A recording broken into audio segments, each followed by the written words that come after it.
Best piece of advice getting into motorsports starting out is don't price yourself out of it. Stay within your budget, don't overbuild the car, just get as much seat time as possible, try to drive with your friends, live within your means, live within your budget, and just grow with your friends and have as much fun as possible, because that's what it's all about.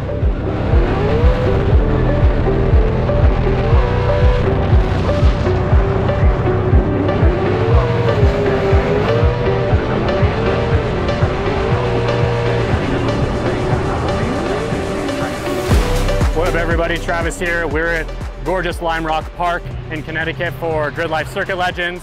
Give you guys a walk around of my newly refreshed E36 M3 here.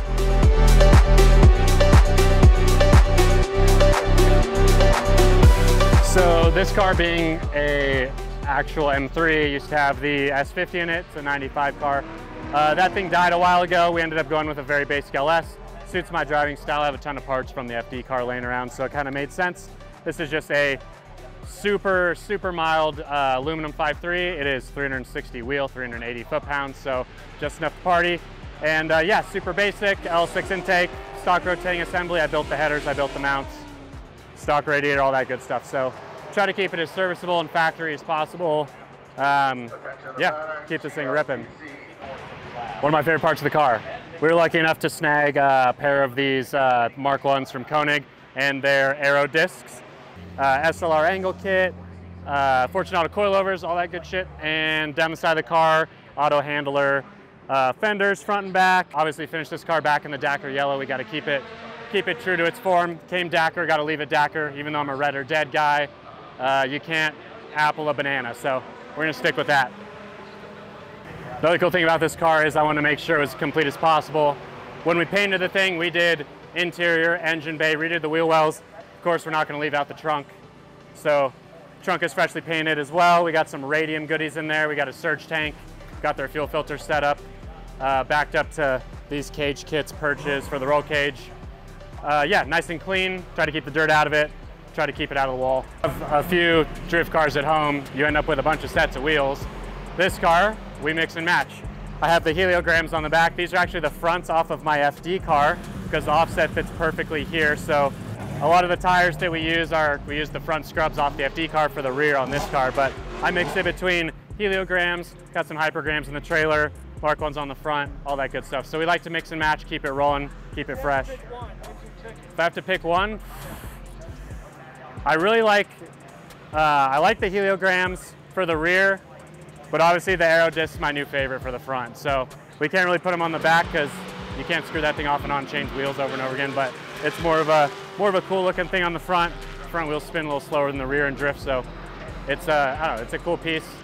You have people talking, some people like them, some people don't, but no such thing as bad publicity, right? So,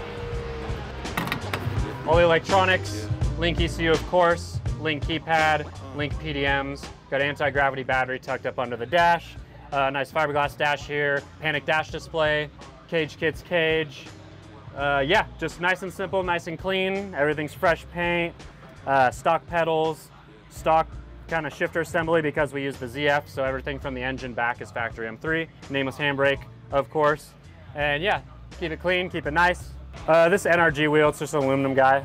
I like the aluminum because I like the 380 one, so a bigger aluminum wheel even. So 380 millimeter.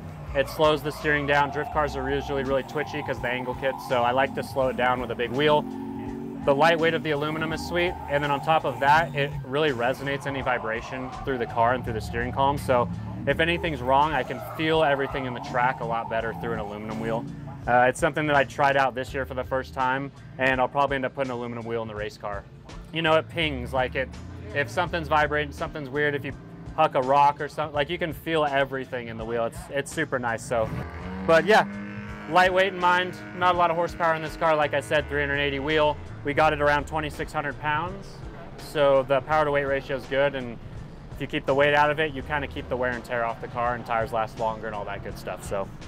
So my family's into motorsports, into racing, whether it be like NASCAR, drag racing, more traditional motorsports, drifting, me being kind of the outcast when I was younger, fresh out of high school, bought a 240, did the whole thing, just started driving as many local events as I possibly could, and it kind of just blossomed from there. I just got obsessed and just kept going with it. So it's been an ongoing progression since then, and here we are 10 years later. I got a couple rad cars and get to travel the country and go drifting. So it turned out pretty sweet, and try to keep doing it as long as I can. The best piece of advice getting into motorsports starting out is don't price yourself out of it. Stay within your budget, don't overbuild the car, just get as much seat time as possible, try to drive with your friends. Just really enjoy it and enjoy the progression of it. Don't hyper obsess about getting to the end result. I'm 10 years in plus, I'm still growing.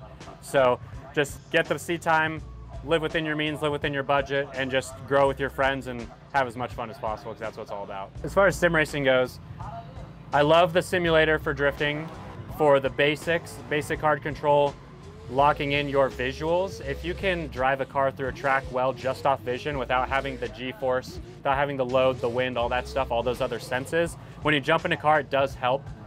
When you have those other senses, it helps progress you a lot better. It helps you figure out your points of reference on the track if the track's scanned well. There are things though that sim racing doesn't fix or doesn't teach. And those are things that you can only learn in the car. So you can't only have sim racing and not have real racing. You got to have both, because you learn certain things from either or. But I do love the sim as a training tool. I use it myself. I jam with my boys all the time. Yep. All right, guys, thanks for hanging out with me here at Grid Life.